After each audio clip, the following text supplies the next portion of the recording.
बिहार विधानसभा चुनाव से ठीक पहले बिहार सरकार ने प्रदेश के 6 नेताओं की सुरक्षा व्यवस्था में बड़ा बदलाव किया है। प्रदेश के उप मुख्यमंत्री सम्राट चौधरी, पूर्व उप मुख्यमंत्री तेजस्वी यादव, पूर्णिया के निर्दलीय सांसद पप्पू यादव, जेडीयू के वरिष्ठ नेता नीरज कुमार, बीजेपी नेता ज्ञानेंद्र सिंह और बीजेपी सांसद प्रदीप कुमार सिंह की भी सुरक्षा व्यवस्था बढ़ा दी गई है। ऐसे में आइए जानते हैं कि किसी भी नेता को किस आधार पर कौन सी सुरक्षा कैटेगरी दी जाती है और किसे कौन सी सुरक्षा कैटेगरी देनी है, इसका निर्धारण कौन करता है। साथ ही हम ये भी जानेंगे कि भारत में कितने तरह की सुरक्षा श्रेणियां पाई जाती है। नमस्कार, आप देख रहे हैं TV9 बिहार झारखंड और मैं हूं आपके साथ मैत्री। अपने देश हिंदुस्तान में मूल रूप से 6 तरह की सुरक्षा श्रेणियां होती हैं। इसमें X, Y, Y+, Z+ और NSG शामिल है। भारत में ये सुरक्षा श्रेणियां कुछ चुनिंदा और बड़े पदों पर मौजूद लोगों की सुरक्षा सुनिश्चित करने के लिए बनाई गई हैं। देश में किसे किस स्तर पर सुरक्षा श्रेणी दी जाएगी, इसका निर्धारण खुफिया एजेंसियों की ओर से किए गए आकलन के आधार पर होता है। खुफिया एजेंसियां व्यक्ति के ऊपर संभावित खतरे का विश्लेषण करती हैं और उसी के आधार पर सरकार के पास रिपोर्ट भेजती हैं, जिसके बाद सुरक्षा की श्रेणियां अलग अलग लोगों के लिए तय की जाती हैं। और सबसे बड़ी बात कि प्रत्येक श्रेणी में सुरक्षा के स्तर के अनुसार सुरक्षा कर्मियों की संख्या तय की जाती है।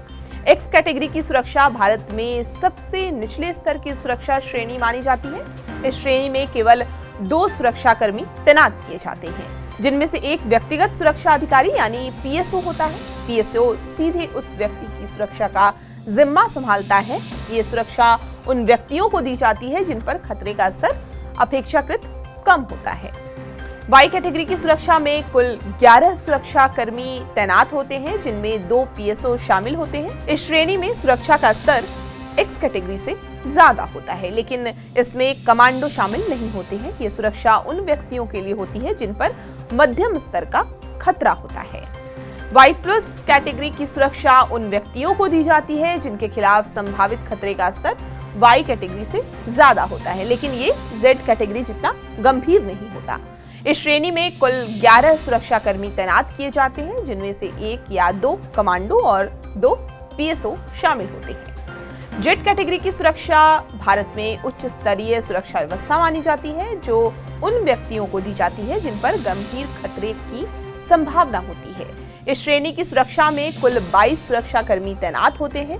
इनमें NSG commando, Delhi police, ITBP, CRPF के सुरक्षा कर्मी और स्थानीय पुलिसकर्मी शामिल होते हैं। इनमें स्थानीय पुलिसकर्मी जमीनी स्तर पर सुरक्षा सुनिश्चित करने का काम करते हैं।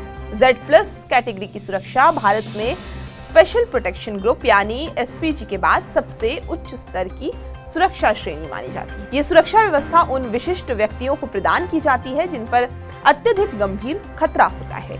इस श्रेणी में सुरक्षा के लिए कुल 55 सुरक्षा कर्मी तैनात किए जाते हैं, जिनमें 10 से ज्यादा NSG कमांडो शामिल होते हैं और दिल्ली पुलिस, ITBP, CRPF के कमांडो और राज्य के पुलिसकर्मी भी इस सुरक्षा व्यवस्था का हिस्सा होते हैं। Z+ कैटेगरी की सुरक्षा उन व्यक्तियों को दी जाती है जिन पर अत्यधिक गंभीर और सटीक खतरे की संभावना होती है।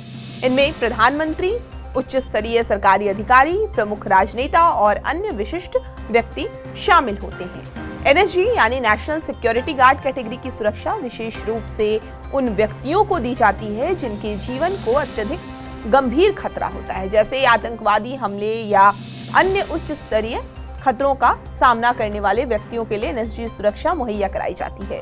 इस सुरक्षा व्यवस्था में बहुस्तरीय सुरक्षा घेरा बनाया जाता है। श्रेणी की सुरक्षा आमतौर पर Z+ कैटेगरी के तहत आती है।